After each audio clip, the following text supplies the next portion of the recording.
So, Not much. oh, this fucker powered by StreamYard. Oh, This fuck. fucker. I need to pay for it. I forgot to. I got a new card. That's why. And I forgot that. Hey, fuck you. I need to pull up my card. But give me a second. I'll do it midstream. Either way, this looks like shit right now. I want to fix it. It's the olden days. We need funding. Please like and subscribe.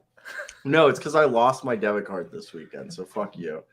That's the whole purpose. But either way, I'm trying to see if I can pull up my debit card information on my phone. I have some. What was I gonna say? Yeah, so Kai Soto, clip this, editor. Kai Soto is good at basketball. End clip. Did you see what the Kai Soto video did for us last night? Yeah, I know. That was incredible. It's so classic. It's so classic. Oh, we're putting it in. We're gonna have it fixed right now in a second. What are the audio numbers at these days? We're like low double digits.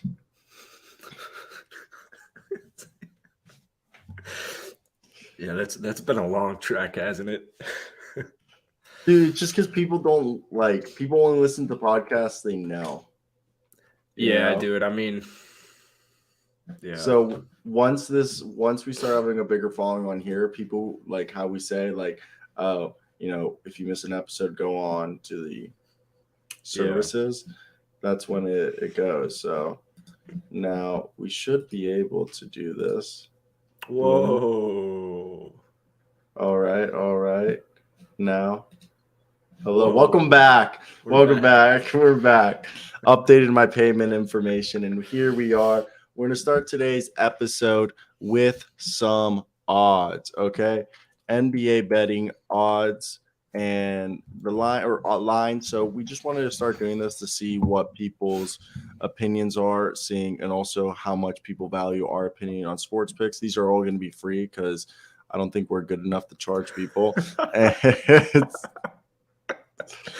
Yeah, I don't know if our low double-digit listener numbers are gonna. So let me just show you this and tell me which one you like better. So we show this website or this website. Whoa, I don't know. DraftKings or Yahoo? I don't know what any of this stuff on the screen means. Okay, so. Are we betting on tonight's games? We're gonna do for every game this week. It's just gonna be real quick. We're just gonna run through them. Huh? Why? Because we can. Who's betting on preseason basketball? I don't know, man, but if they are, we got them. So here we're going to run through. Tonight is the return of Ben Simmons. We'll talk about that in a bit. It's going to be the Sixers versus the Brooklyn Nets. If you're betting on this game, you are the definition of a degenerate. It's preseason basketball. Okay, so quick thing. We're going right here. Over, under. I honestly say for most preseason basketball in the first week or so, bet the under. So I'm going to say for every game, bet the under. And then when you're a week out from the start of the season, maybe like the last game or two before the season, that's when you start betting the over. Okay. For me right here, I'm going Brooklyn Nets, Ben Simmons coming back. And I think the Nets cover. Actually, no. I take this plus 7.5 from the Sixers, but the Nets money line under. You got anything to say right there, buddy? No, I don't know how to bet on preseason basketball. Nobody listening should listen to what I have to say on these. All right. Games. Next regular up, season is a different story. I've never bet preseason basketball ever. When I texted you, let's do over-unders, I meant like, the playoff betting odds or the win total betting odds. Oh, we'll do that next. But here we go. I'm just going to run through these, and I just want to hear your take. Orlando Magic are in this Magic Memphis Grizzlies game. I take Magic money line, and I say Magic to cover the spread but take the under. You agree with that? No, I don't have any comment. I neither disagree nor agree. All right, Oklahoma City Thunder versus the Denver Nuggets. I really think this is safe to say the Nuggets will take this, but have the Thunder covering the spread. And again, we're going with the under on all these games. Next up, the Portland Trailblazers versus the Clippers. I think if Damian Lillard's playing a decent amount, I know it's preseason, but Dame's going to want to win the first game. Moneyline Dame, the Portland Trailblazers, and the plus 7.5 on the spread. Take the under, like I previously mentioned. And the last game for tonight, the Sacramento Kings versus the Lakers. Of course, take the Lakers, fuck the Kings, but have the Kings covering the spread with plus 5.5 and take the under on this one. That's it. We're going to go over now to what do you want to do, the over-under? Yeah, I was just listening to The Athletic at the gym today, and they were giving dorky takes because they're dorks on, I don't know. They were just looking at, they were trying to figure out like a surprise team, and their surprise team had to be like, they had to be projected 32 wins or less or something. And yeah, I thought it was interesting. And so, okay, so do you know, can you send me a message of like a graph or like somewhere where I can find this information that we can put up right now? I cannot. I have no idea where we'd find that. We can do it for tomorrow's show if you want me to find that, though. I mean, we can. I can do it real quick and see if I can find anything. But I mean, well, what got me thinking was Cleveland's plus minus win total last year was like 27 and a half, and that that was easy money right there. But Toronto's win-loss was like 36 and a half or 34 and a half last season. And I remember making a bunch of my videos last summer thinking, like I would say this in my videos, I'm like, their Vegas win-loss is like 34 and a half. Like, I'm not a betting man, but if you're a betting man, like I'd feel pretty good with taking the over on this one. So would have gotten a nice little payday, but I don't know how to bet on stuff. I don't have a bookie. You don't have a bookie? I mean, in Florida, I think it's a state that you can gamble at. But let's do NBA playoff, I guess, odds. I'll find this because that's not what I'm... Here, I mean, we have this one, ESPN's NBA basketball power rankings. I got it first try right here. You send me the link. Can you share? How do I do that? Do you want me to share my screen? You can share your screen. Yeah, go ahead. So right here, though, after we do this, let's talk about Ben Simmons going back to Philadelphia tonight. And I think it'll be interesting. Plus, once the games are going, I'm going to figure out a good way to find, to put up we have to talk odds. We will talk dubs, and Matt McClung got waived. I said, I'm so pissed off. Hey, Pat Spencer's still on the roster. How pissed are you? He's a fucking bum ass, dude. I'm just saying, you could beat him.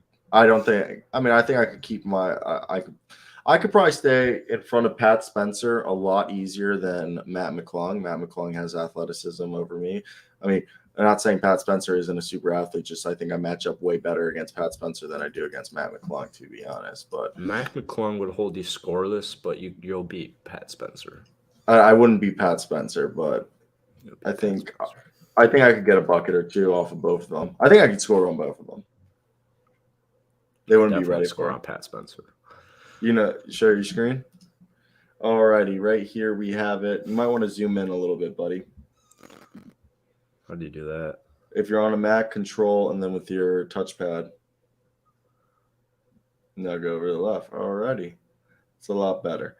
All right, so what we got right here is the Boston Celtics 53.5 wins, Milwaukee Bucks 52.5 wins, Phoenix Suns 52.5, Clippers 52.5, Warriors 51.5, Sixers 50.5, Brooklyn Nets 50.5, Denver Nuggets 49.5, Memphis Grizzlies at 48.5, Dallas Mavericks at 48.5, the Miami Heat at 48.5, the Minnesota Timberwolves at 48.5, the Cleveland Cavaliers at 47.5, and the Atlanta Hawks at 45.5.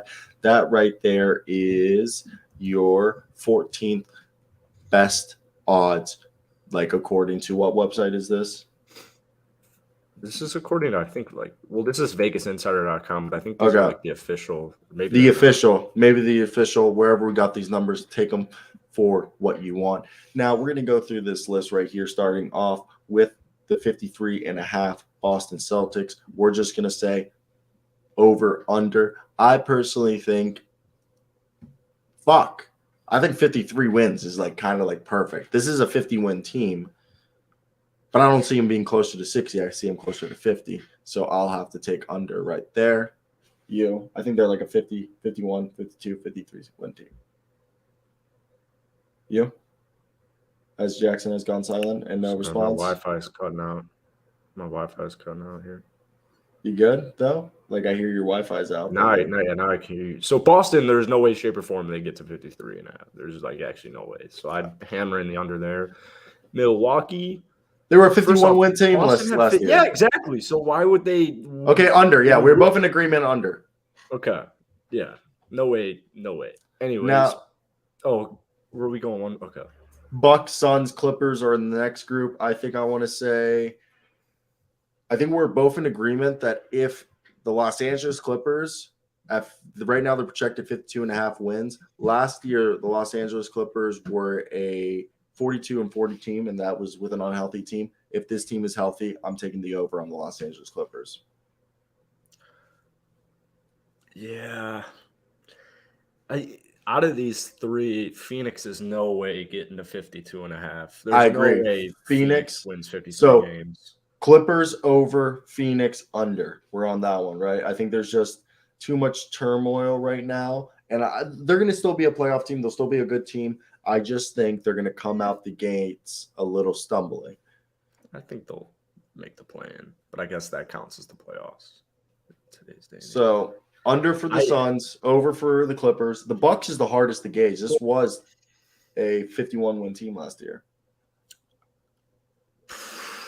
I think Milwaukee hits it, but I am a little, just like the high vibe here, I'm a little skeptical with the Clippers. This is not something I would bet money on.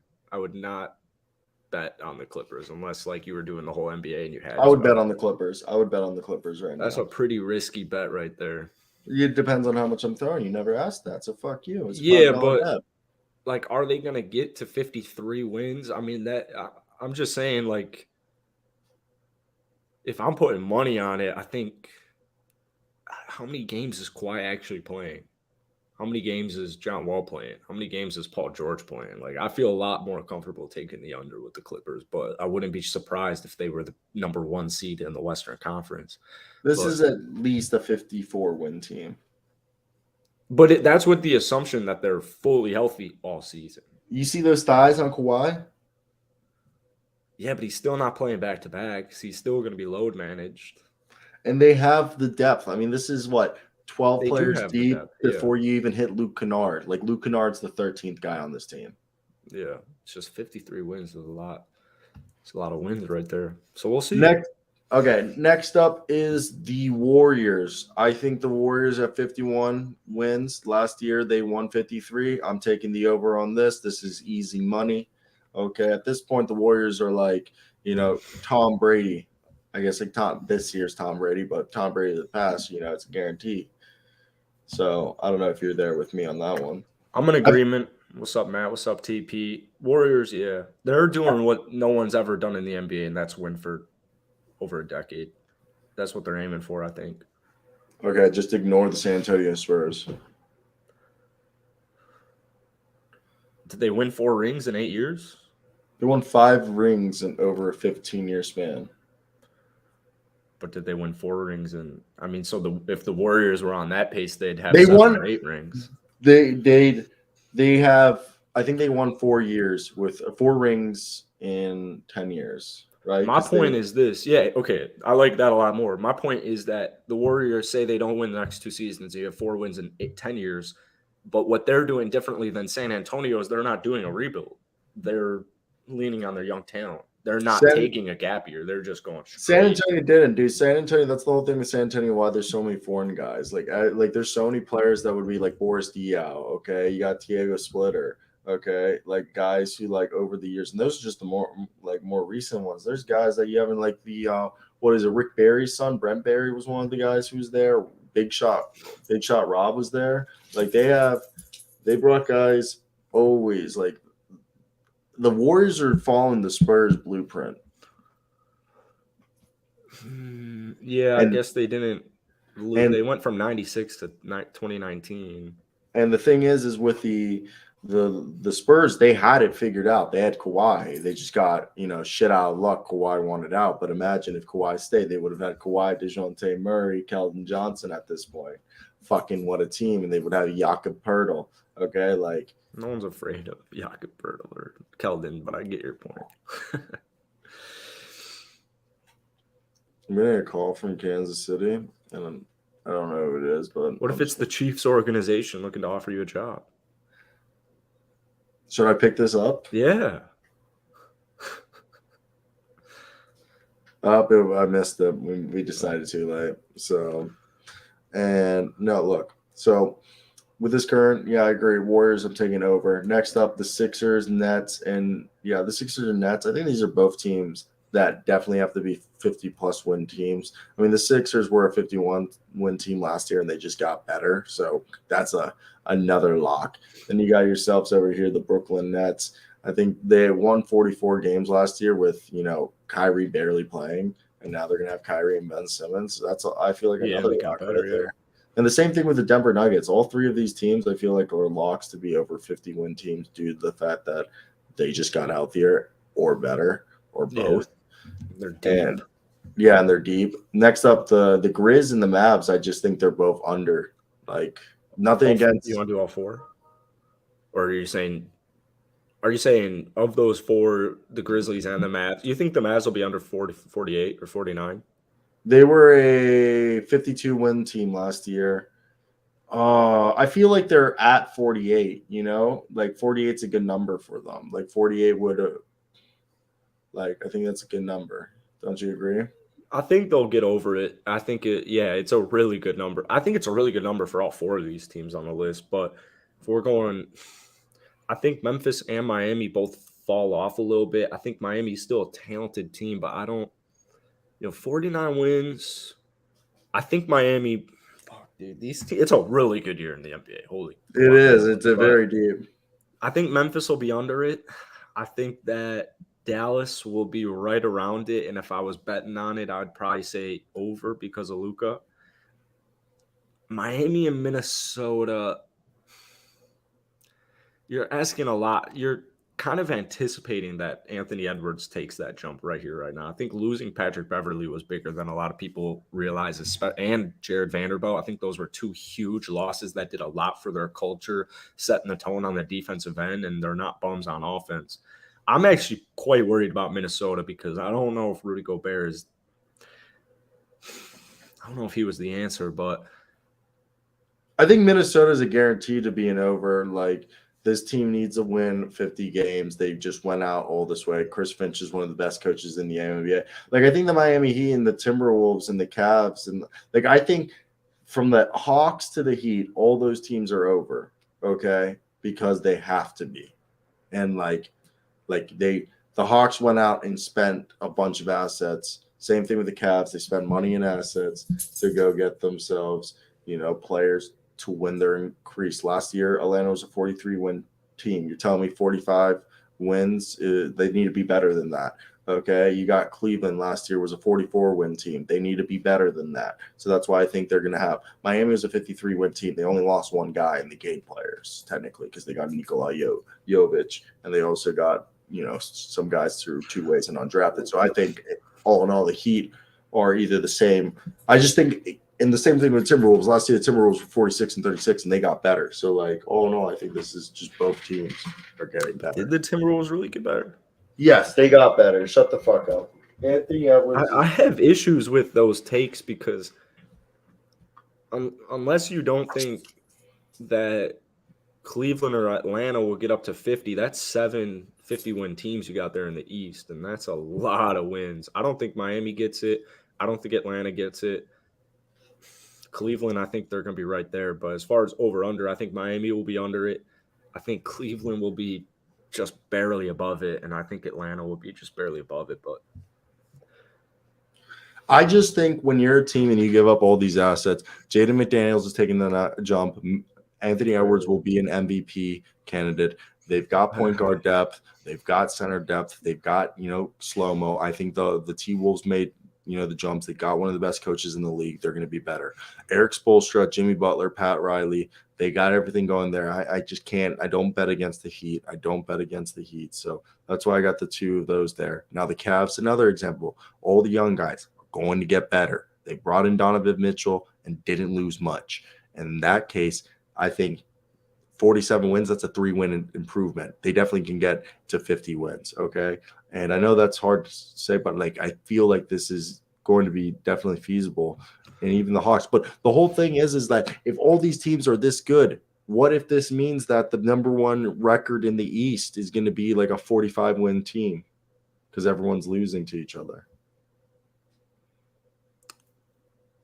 No, Milwaukee will be over 50, but there's not going to be 7 50-win teams in the East. As good as the East or West is, both sides, I don't think you could clear 50. If they – maybe that's how good the NBA is right now. But, yeah, like you're kind of saying, some teams are going to have to lose. Yeah, some teams are going to have to lose because I was just making that argument. Yeah. We'll see. Maybe we'll know a little bit more as we get down here. Get out of here. Who'd you say get out of here, dude? Oh, the ad. Oh. Yeah, and I think, when I was saying this whole argument and as we went down, it's just look, I just think that's just going to be hard for all these teams to have success because the same thing with the Lakers, Raptors, Pelicans, Bulls, Blazers, and the Wizards. These are all teams that I think are going to be way better than that, okay? Same thing with the Magic and the Pistons. I think they're going to be way better than that, and then the Knicks, I think they'll be around what they're projected. The Hornets, I think, will be there or under. Same thing with the Kings. Well, the Kings, I think, will be better. But, I don't know, man. This is why this shit gets hard. Okay? What's up, Andre? Let's go down it. What's up, Andre? First off, nice to see you. But Lakers, 45.5. Yes or no? Or over, under?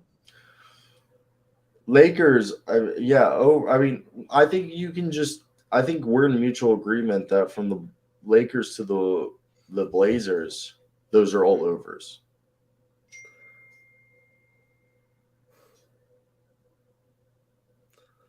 Yeah.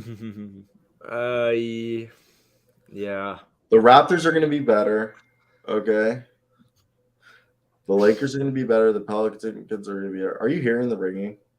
Yeah. Oh, yeah. Oh, my God. That's not why I'm doing this, though. Okay, word. No, because it felt really loud and it's not going just to my headphones. And I'm like, why is this happening? No, this is just a hard this is just difficult. I think the Lakers barely scratch over it. I don't think they'll be a crazy impressive team, but I think that they'll be looking fine for the playoffs. We'll see what happens with Russ. I still think keeping Russ is the best option.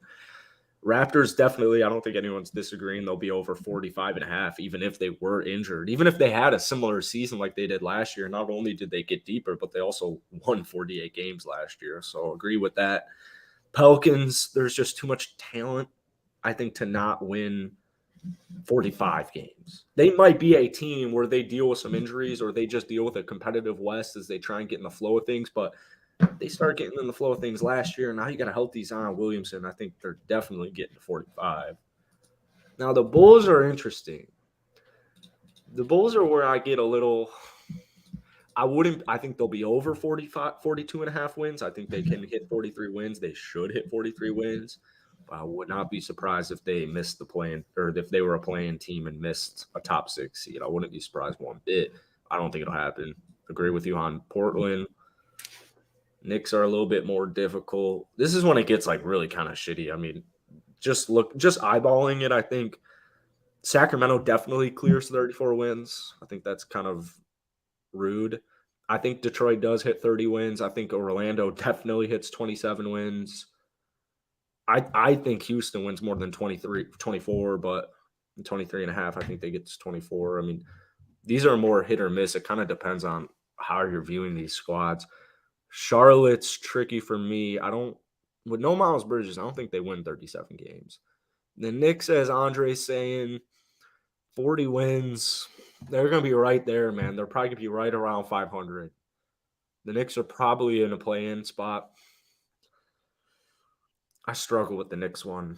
That's where I struggle with the Knicks. It's are you? I mean, if Julius Randle is playing at the level that we know he can play, which is like the what was he, second team All NBA, and then you Yeah, got we were Quinn. saying last year was a down year for him, and he still went 20, 10, and 5. Yeah, but it was just like mental stuff and Yeah, he shooting was wise, shooting bricks. and the defense just fell off a cliff.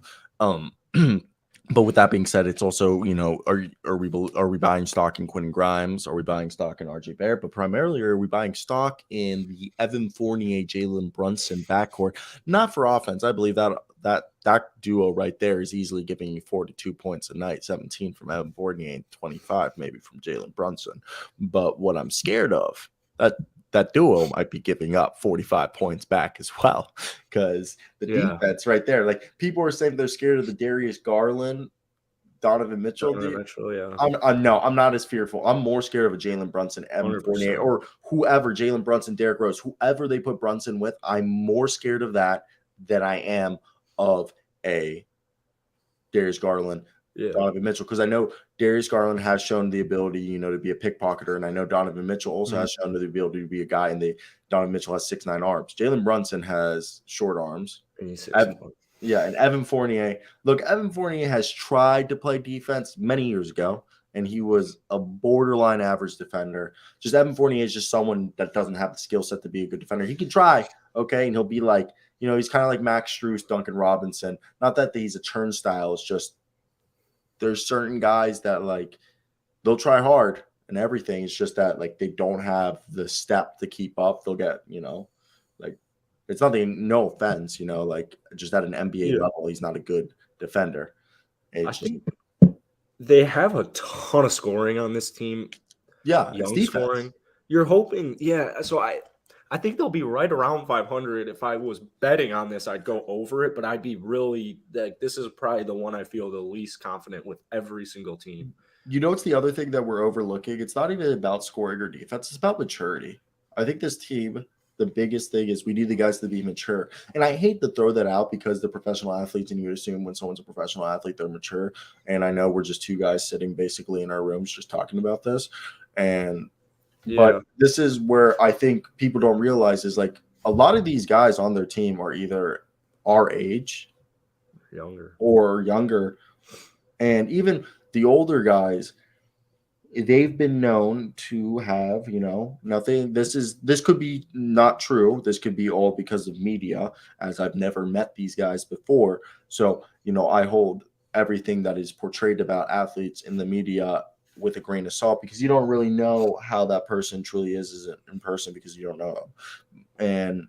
But we know Julius Randle and Derrick Rose and, are some guys, and even Mitchell Robinson are guys who, when upset, aren't really too careful about how they express themselves when upset. And you might think that's not a big thing in an NBA locker room, but when one guy gets pissed off, he starts to get in the young guys' heads. Yeah. And that's how you lose a locker room. Yeah, like the Knicks come out, lose 4 straight. Even if one person isn't pleased with that and it's a veteran, I mean, it's going to kind of infect, that's when you start getting the hesitation, is this the right coach for us? Does he actually care about us? But I think that, I really like, we talked about RJ. He's so out of the media. I think that's really cool for a guy.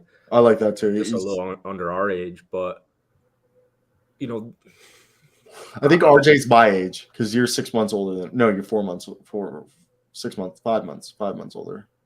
You're June or July? July. You're 4 months older than me. The birthday's in October? I'm 11/11/99. I forgot who Mark Sanchez and holy shit. Mark Sanchez and Leonardo DiCaprio and I all share the same birthday. Nice. Yeah. Either way, and Willie Parker, but I also think Howard Hughes. I like the last 2 people on that. Dude, never mind. Howard Hughes is born on Christmas Eve, but. Now let's move over from the Knicks. Knicks is a toss-up. The Hornets is the same way. I mean, I made a video today. Hasn't gotten much traction. Hopefully it will with time. But Kelly Oubre is – all right, first off, trial for Miles Bridges got pushed back again till I think next week or the following week, something like that. As we've said previously, we'll talk about that once we know more information. And besides that, Kelly Oubre was the leading scorer the other night in preseason, but the Hornets have made it, not the Hornets, but the reports have made it clear that regardless of what happens with Miles Bridges being found guilty or not guilty, he will be reprimanded by the league substantially. Like, the way no one has said a length, but people have basically said, guy gonna miss a lot of time and seemingly probably a year. But yeah, there's no way they get 37. Even with Miles Bridges, I think it's a toss-up because of how good the East is. I know the Hornets have talent, but I don't know if it's enough for me to feel confident with taking them over 37 wins, even with Miles. Washington, I think, will be just at worst barely over 35.5. Sacramento is easy over to me. Detroit's an easy over to me. Orlando's the easiest over for me. Utah is going to suck. OKC's not going to win much. Indiana might be a sleeper over just because that's a low at like 23.5, 24 wins. Depends on how long they have these vets. Houston, I think, will be over 24. I think they'll get 24 wins for sure. But, this is really shitty, but you mind if I be back in 80 seconds? Yeah, go for it. Go for it. Sorry, I just had So right here, when we're looking at, at this team, I think one thing that is interesting when we're looking at the Hornets, I really don't know. So Andre, you just said something great. I've said this before that I think you go into the first third of the season, and in the first third of the season, you try to win. You try your best. You play Kelly Oubre, Terry Rozier, Gordon Hayward. I guess it'd be Mason Plumlee and LaMelo Ball, and then you probably have off the bench at that point, PJ Washington. You just have all your older guys be like an 8-9-man rotation, try to play defense. And if 1/3 of the season you are one of the worst records in the league, blow it up. Everybody except LaMelo. Just look at LaMelo and tell him this. Look, we need to treat you like Zion, okay? Look, Zion told the Pelicans he was kind of thinking about leaving. And what did he do? What did he do? What did the Pelicans do? They went out and built a fucking team. All right, Brandon Ingram, fortunately, was there, but they had lost Lonzo Ball when this stuff had came out. So they got Devontae Graham. That didn't really work out. So they went out and got CJ McCollum. And this is something they should do. Look at the roster. They have contracts. Okay, depending on how Gordon Hayward looks, you might be able to trade Gordon Hayward, but not necessarily Gordon Hayward has to be the guy that you trade. Or maybe he is. Maybe you can find a deal for a few expiring contracts and you send Gordon Hayward somewhere.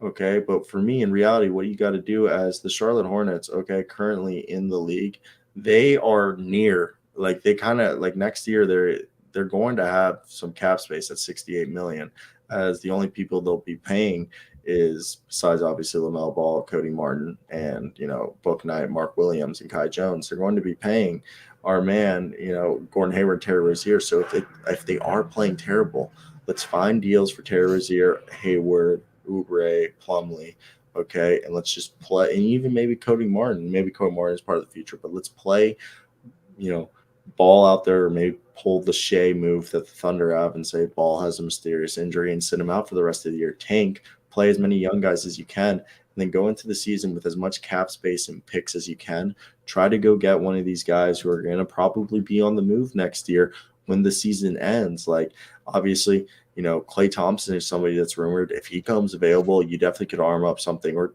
Tobias Harris, he's an expiring contract. You could also look around the league and look for guys like maybe the Raptors will be dealing. Maybe the Suns will be dealing. Maybe the Bucks will be dealing Drew Holiday to maybe pair him up. Or maybe Andrew Wiggins gets into free agency. You want to make a play for him. I just think we'll figure it out, and that's why I'm taking the under with the Hornets. And so I just kind of want even got like Jordan Poole. I'm kind of done with this. If you want to move on to the next segment, if you just want to, I'm gonna just say mine real quick, and then I was going to say yours. Say my what? I don't know if we had ran through that. Oh, I had already ran it through it.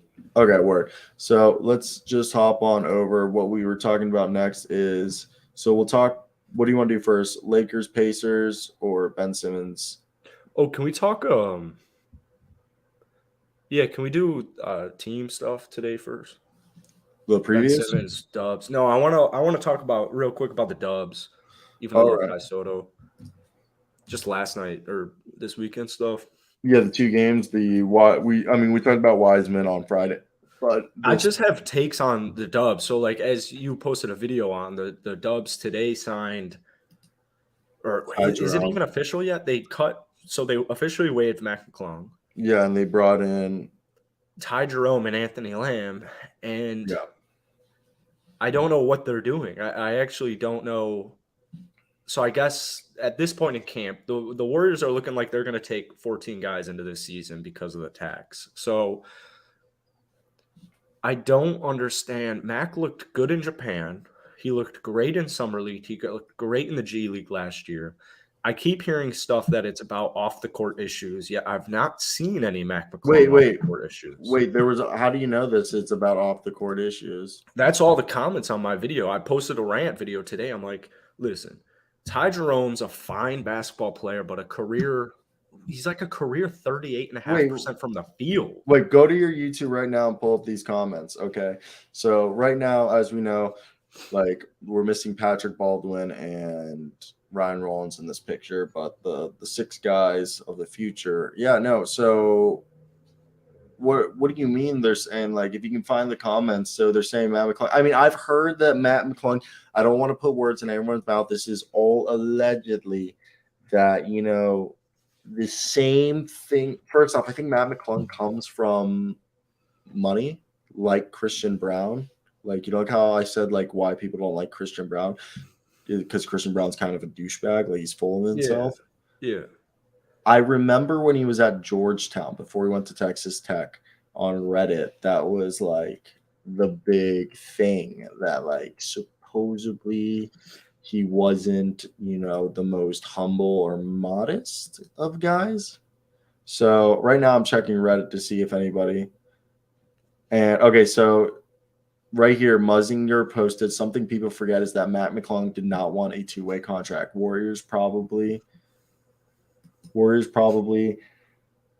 had enough of a look at him and thought there was no way he's getting on the main roster, so stop wasting both of their times.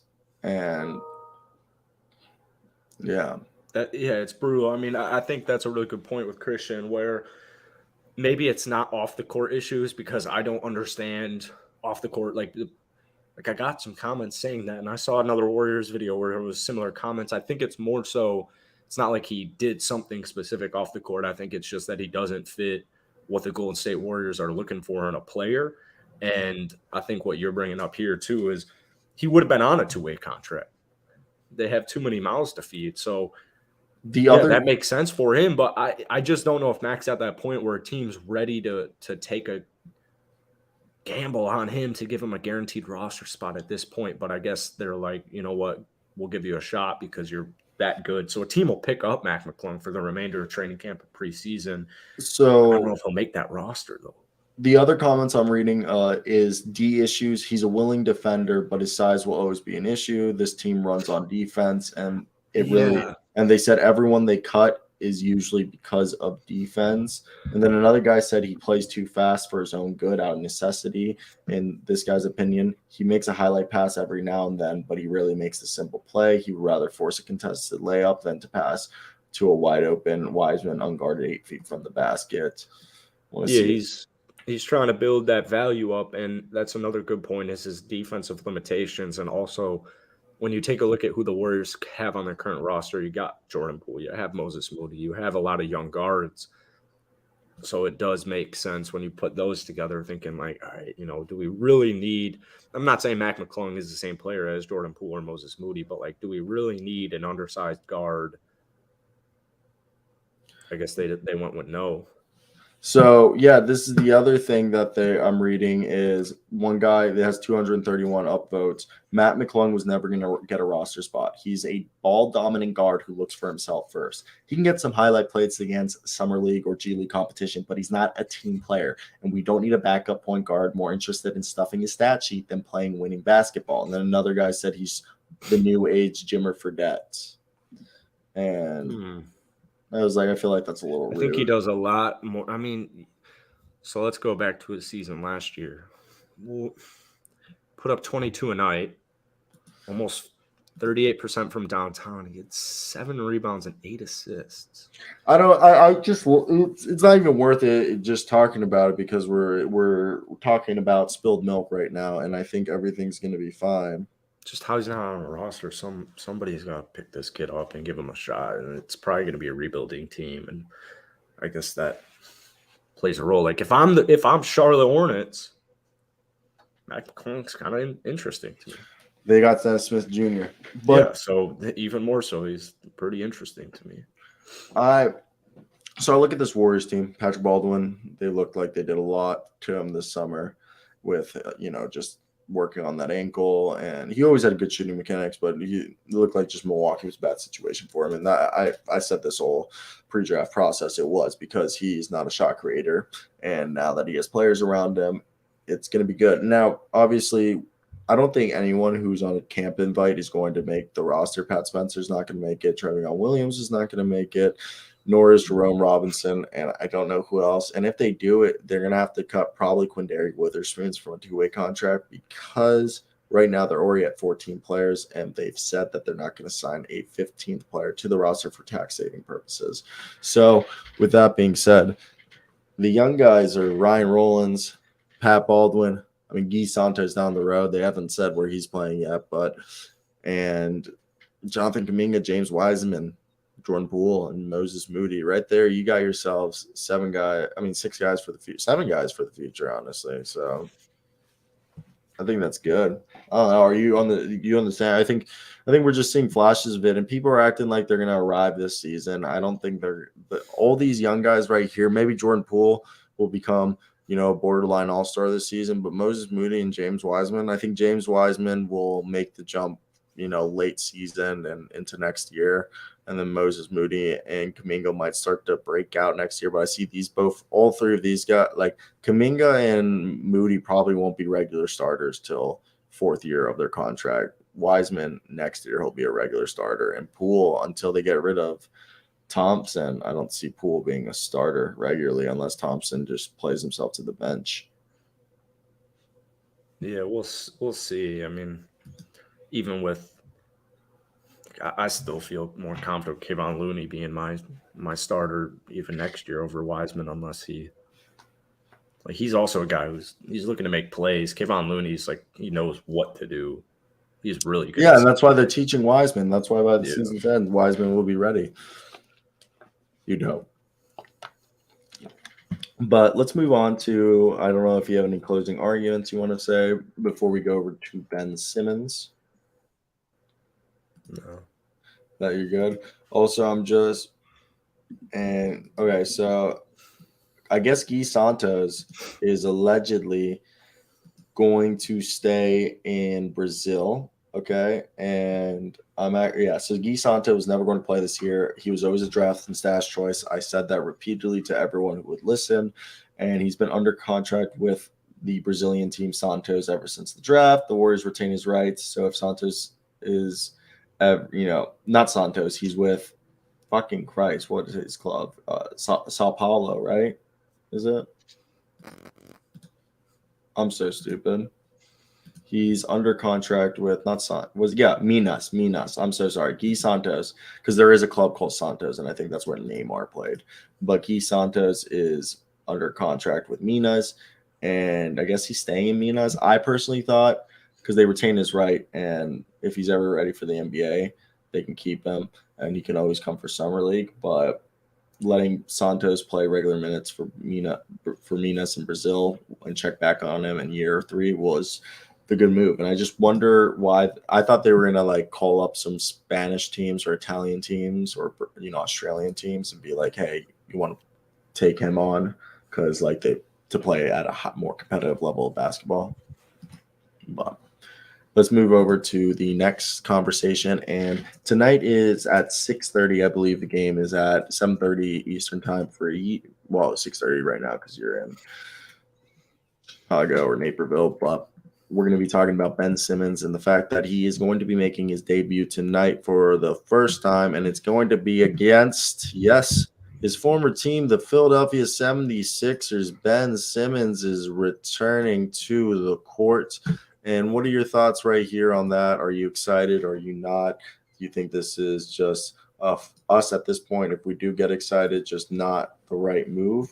Because feels like all playoffs we were just like, Ben Simmons is about to come out. Ben Simmons is about to come out. And the story about Ben Simmons leaving a group chat has been deemed fake. So fuck you, Rick Boucher. But let's talk about this. Are you excited tonight? Don't expect him to play more than 20, 22 minutes a night tonight. But what are your thoughts, Ben Simmons? Let me hear him, Jackson, and whoever else wants to give them. It's preseason, so I don't really care. We've had one week in a barely preseason basketball games. I'm already bored of it.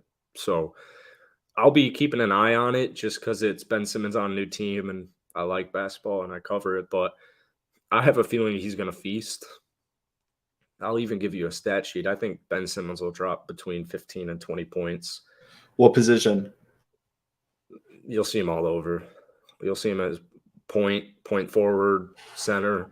You'll see him all over, but the ball will be in his hands a lot, I think. And I bet you he goes, if I had to give a base stat line, I think he'll go 17, 6, and 7 in 20 minutes. And I think he'll make a couple of threes too.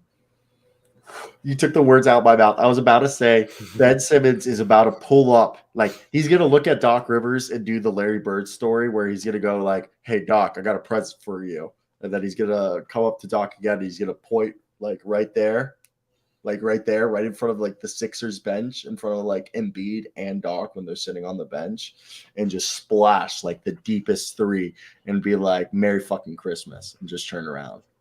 How boss would it just Ben Simmons if he just did that? He just like, you see him, he points at fucking like Doc Rivers and just goes like that right in front of him, dribbles like 3 times, pulls up and just swishes it and just like stares at him like just walks off. How tough. I would literally tweet out that Ben Simmons has the biggest balls on the planet. Or if he did like the big ball walk where he like walked away. Yeah, get a little fine. Yeah, that would be worth it. That would be worth it, right? Oh, yeah. We know he's not too worried about fines. Yeah.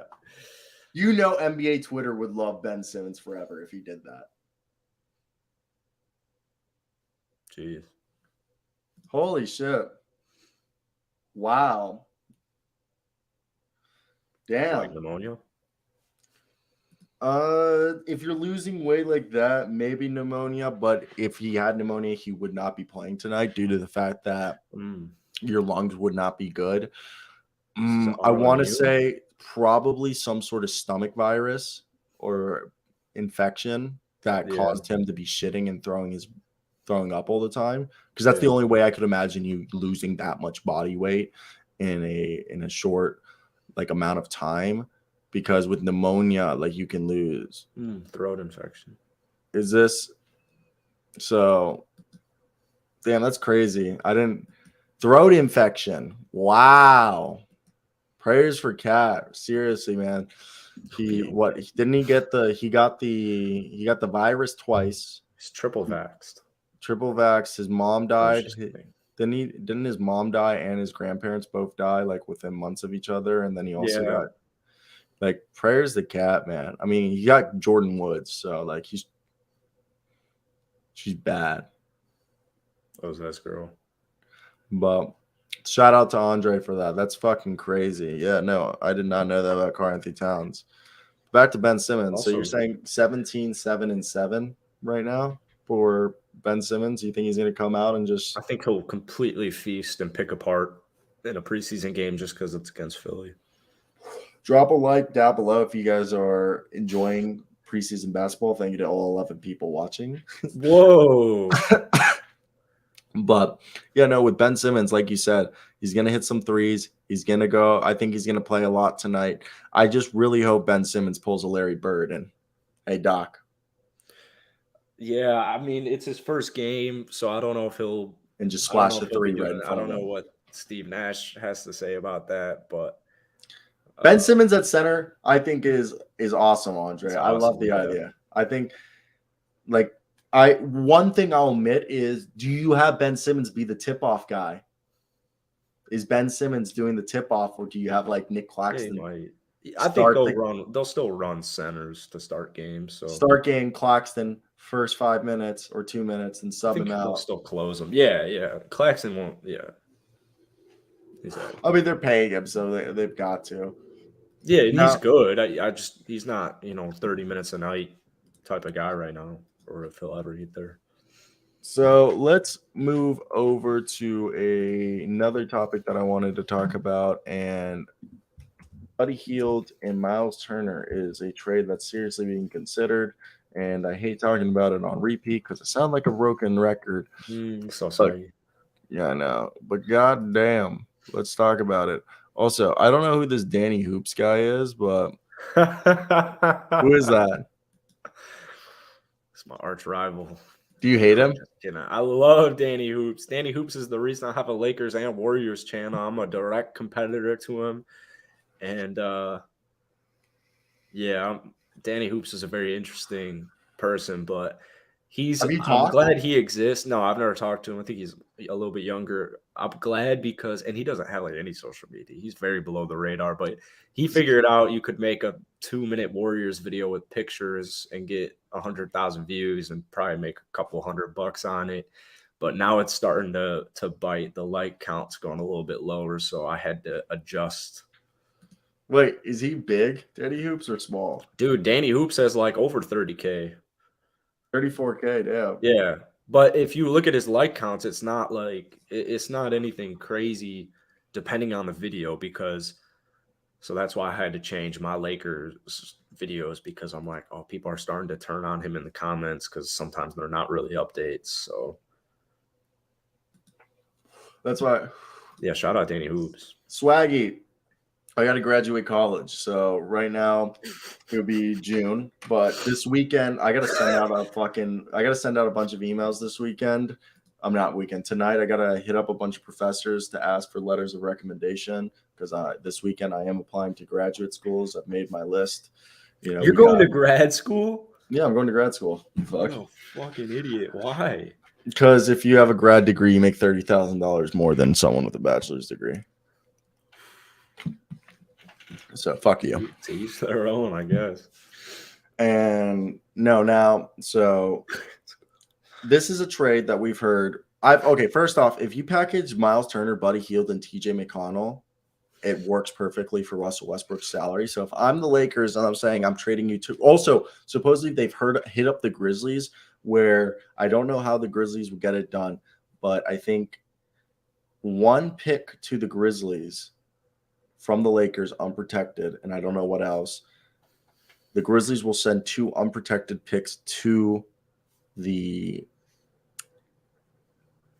Pacers, and the Pacers will send Miles Turner and Buddy Hield to the Lakers and Russell Westbrook to the Pacers. And I've been saying, okay, if you're talking the deals and the Pacers are willing to do the deal for 2 first-round picks, I come back to the table and be like, okay, we'll do the 2 first-round picks, however you get them. But if we're sending you 2 first-round picks, I don't just want Buddy Hield and Miles Turner, throw in TJ McConnell, so I have a third point guard. Well, I agree with that, but what does Memphis get in that trade? I think Memphis is just picks. They're just exchanging because Memphis is expected to be really good, so their picks are going to be late in the draft, so like they're lower value, while the Lakers pick at that point, everyone expects them to be terrible, so they have a higher value. Yeah, I still don't really understand what in that trade, but it's rumored third game. That's a solid trade, but at the same time, I still think the Lakers should go into the season with Russell Westbrook. I agree. I said this all goddamn offseason last year. Russell Westbrook, if the Lakers season does not go well, he will be the scapegoat. And of course he was the scapegoat because every failing LeBron James basketball team has some type of scapegoat. Well, It's actually Pelinka. usually more than one. And Frank Vogel was thrown in there with Russell Westbrook, and even though he won a ring with them, he got fired. So Jason Kidd won that ring. well, there you go. But I'm just kidding. Fort Myers did get hammered, dude. We still don't have Wi-Fi. Do you know if your car's gone? I don't think we had that bad flooding unless a tree fell on it, but what happens if you came and no other car got hit by a tree and it's just It's the just trees? fine. Yeah, it's just like laid flat on your car. Nobody else is damaged, or like every other car is perfectly fine and yours is just fucking destroyed. I'm sorry. Oh, that's we have terrible. running water again. Let's go. Yeah, I'll be back there next weekend. But yeah, no. So with this deal, I agree. I say, and I've read about this with the Athletic, that best thing they should do is Russell Westbrook has said all the right things. The team has done all the right things, and everything's looking right things for Russell Westbrook to stay. Let's go into the first third of the season. Let's run it with Russell Westbrook. If in the first third of the season they're not a top team in the NBA, let's do the deal, and maybe by then the value of the deal has decreased. Yeah, so we'll see with all of the pieces involved. And you got to keep in mind, there's teams like San Antonio that's going to have these veterans as well. Like, even if worse comes to worse, you still have the teams like the Rockets where maybe you could get Eric Gordon and a guy like Jayshawn Tate and another nice piece that helps you win. So this isn't a trade. I don't think that, if I'm giving you 2 first-round picks, I definitely need TJ McConnell back, but it's going to come down to how desperate are the Lakers getting depending on how the regular season goes. But yeah, I don't expect a trade to happen. Now let's wrap up the show with a favorite game of everybody's, and that is the Daily Purtle. Let's get right into it. By the way, Swaggy, obviously, I moved to Florida if I get into one of these grad schools, but the school I'm applying to is University of Florida, Florida State, Florida Atlantic, Miami, South Florida, FIU, Florida International.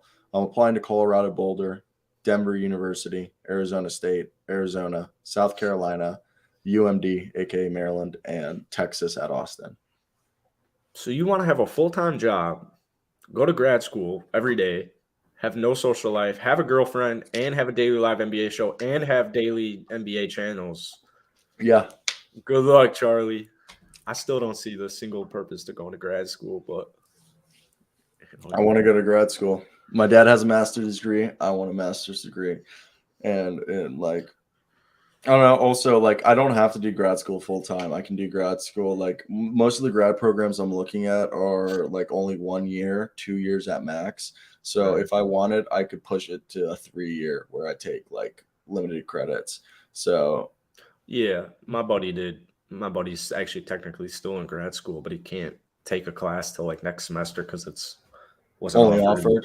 Yeah. So I mean, it's so like nothing crazy. I'm busting your balls here, but he just had class at night, so we had to work around the pod schedule. But it's not like he's like desperate for free time. Yeah, no, like I've just written reports on, especially in journalism, like having that master's degree that's $30,000. I'm gonna have like over $120,000 in student debts. I mean, shout out to Biden, who's gonna forgive me. So like, shout out that it'll be cheaper, and hopefully we'll do another forgiveness.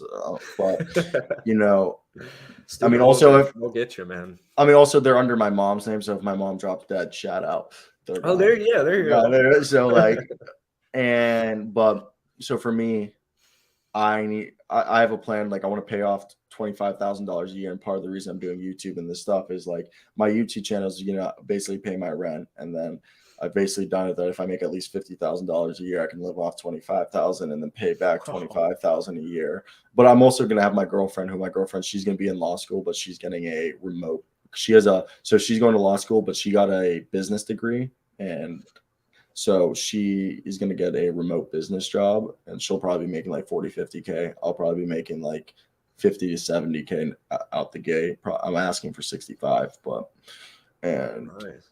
Yeah, so I'll be hopefully making like 60, 65, and then plus my YouTube right now. Like last year I made $8,000. This year I'm, probably gonna make like 15. So like, you could just get a YouTube couple more YouTube channels, and you could triple those numbers right there. Yeah, but I have a lot going on, so that involves more and more time.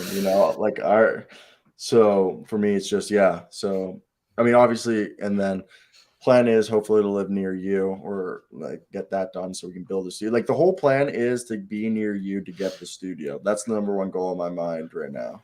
Yeah, I'll follow you. I'll follow you to give it a shot because I still want to end up in a tax-friendly state. That's what no. So Florida is my front runner. That's why. How many Florida schools did I say? I have one, two, three, four, five, six Florida schools. Then the other Boulder, Colorado's got decent tax. Arizona's got decent tax. South Carolina's got great tax. Texas has got great taxes. Yeah. Maryland's the only one that's a little. The only reason I put Maryland and Arizona State down is Arizona State's the Walter Cronkite school, and I don't know if Walter Cronkite's like the most famous journalist of all time. Like, you don't remember the evening news? He's like the guy that like any black and white like news reel you see, and it's some guy sitting at a desk. That's Walter Cronkite, the evening news. And then Texas and Maryland and Arizona all have really good grad programs. Don't you think, like, isn't it contingent a little bit too on, like, what if you get into, Baltimore? Let's say you only get into Baltimore and your girlfriend only gets into Boulder. A few of the grad schools I've looked at, I could do the grad schools online. Oh, there you go. That's right. The whole degree. That's probably the best, honestly, route. Yeah. So, like University of Florida, they have a journalism degree that's completely online. So, dude, Florida would be so fucking dope. Yeah. So for me, Florida, as you see, Florida and all by the coasts are somewhere thing, and then like South Carolina coast school, Texas, Austin itself is like pretty dope, but like Texas is a long shot. Like Texas, Arizona, like I'm applying also to see what like money I get. But yeah, now I'm following my girlfriend, or my girlfriend and I are going to the same place. Right now, both want to go to Florida and be by the beach. And like right now, Florida, it's also tax. Like I want to live in a tax-friendly state. Yeah, dude, I can't. Like every penny I make right now is just cash in hand. Yeah, and I hate taxes. I know like the property taxes are higher in Florida, whatever, but I'm not quite at that stage yet. If I'm making X amount of grand per month from YouTube, I want that amount of money in my bank account, not. Yeah, no. I hate taxes. I got shafted. Well, when I buy something, I probably wouldn't buy. I don't know if I'd probably buy a condo if I was staying in Florida. I'd probably buy a condo first, but like, don't buy a house yet. I would no, like if I'm buying a house when I move back to the Heartlands, because I've told you I'm raising a family. Like when I like Midwest. Oh, like I want to move back to the Midwest to like probably Colorado and buy a house in Colorado. Midwest. Well, Colorado, Minnesota. I would live. That's probably it. Yeah, Indiana. I would live in Indiana. I would live. Like there's a few cities in the just because I like it. It's quaint. It's like quiet. Indiana? Yeah, I love Indianapolis. Beautiful city. Beautiful city. Indianapolis is lit. Same thing with St. Paul's and Twin Cities. Lit. Yes. Minneapolis is the best city in the entire America. But they defunded the police. I'm not a huge fan of Minnesota's. No, I have no problem defunding the police. Like our first off, don't defund the police. Yeah, definitely don't defund the police. You just need to reform it. Yeah, they need to just be reformed. Like the whole thing. Like this is not a political show. I have a lot of friends, fathers and mothers who are cops. I grew up with a lot of cops. My best friend in high school, his whole dad's side of his family are all cops. Like I know some great cops, some great people, and it's always like this, okay? And I think you just need to reform it because I think America has the shortest training time for any police, like compared to like countries in Europe. Europe has like, I believe like 24, 40 weeks. I think ours is like 12 weeks, 8 weeks. And then, we just need to like, just teach people like proper shit. That's it. It's not political shit. Fuck that. Now right here, Andre, and Andre, shout out this. Cool. Yeah, all the cops I've known all treat. I mean, granted, I know I'm white passing, so I have the benefit of that. Yeah, true. But even living in Chicago and like getting into, I lived in Baltimore. like even just getting into shenanigans with like not just a bunch of white dudes like me. Like there's still I've always had like pleasant. Like they're not or I don't want to speak for all police. I don't even want to speak on police in general, to be honest with you. But like, yeah. So, Andre, I'd actually do Georgia. I actually haven't talked about it with my girlfriend. I just don't know what law school she would want to go Emory. to Georgia. But the whole thing with Georgia is we want to be close to the beach, and like we'd have to live like in Savannah if I wanted to be close to the beach. I don't get me wrong. I actually like Georgia. Like Georgia would be somewhere I'd live. I've actually never visited Georgia, but one of my family friends lived in Georgia and said it's like awesome. Like Georgia, like I've heard also great things about Atlanta. I've heard Atlanta's a phenomenal city. Yeah. Just the traffic is terrible. That's the one Yeah, thing. it is really fucking bad. I've heard the traffic is fucking awful in Atlanta. Real. Yeah, I've heard it's like fucking terrible in Atlanta. Yeah. And that's probably one of the reasons why I want to move to the Midwest to raise my family is because I don't like traffic. Also, like the seasons, dude. Atlanta's weird because they like messed up. They like changed their arenas or something. So now you go through, like when we went through Atlanta, you go through the baseball stadium, whatever it's called, like Truist Park or something, and you get shitty traffic there. You get through it, you get a little bit of less traffic, then you go right back. Then you hit Atlanta, and then it's like, oh man, bumper to bumper, nothing's moving. All right, so I'm gonna head out. Savannah State, like Uncle Shay. But yeah, I heard the Burbs are great. I had actually one of my good friends who I play basketball a lot with. He lived in Georgia for a while, and he's kind of a Hawks fan. He's more of a Thunder fan because he lived in Oklahoma and Nebraska growing most of his life, but he lived in Georgia for middle school. And he talks like he always says Atlanta. He lived in Atlanta, the suburbs of Atlanta for middle school, but he always talks fondly of Georgia, and he says it's like really nice there. And I mean, I just don't. If I moved back to the Northeast, it would only because my girlfriend went to, Maryland, or I got a job in Boston. I'd move to Boston. I really want to live in. I'm gonna live in Boston. I want to live in Boston. My dad lived in Boston, and he loved it. Just seems awesome, yeah. But we'd have to do this Pirtle real quick because I gotta go. So it is this. I think it's a white guy. Kind of looks like. I think it's that dude on the Thunder. Is that Ty Jerome? No. Wait, Thunder. No. It's in the Northwest. He's not on the Thunder. He's a forward. His number's less than 13. He's taller than 6'6". Northwest would be. If any thoughts come to your head, just fire them off because I got nothing here.